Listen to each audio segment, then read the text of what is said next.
Kim Chiu. Bukas na nga or mamayang madaling araw ang alis ni Kim Chiu papuntang Cebu. Nakakatuwa at nakaka-proud naman ang mga taga-supporters ni Kim Chiu sa Cebu. Hindi pa nakarating si Kim pero grabe ng pasabog ng kanilang mga fans. Kim Chiu 18th anniversary kick-off sa Cebu in celebration of the 18th anniversary of our beloved Chinita Princess or Kim Chiu.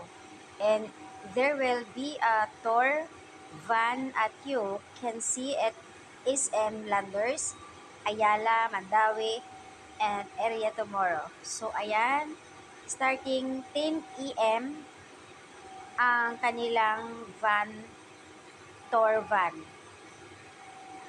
Nakakatuwa naman yung mga supporters, grabe. Mapa Cebu, mapa Manila, kahit saang sulok ng mundo. Grabe yung suporta nila kay Kim Chiu, nakaka-proud.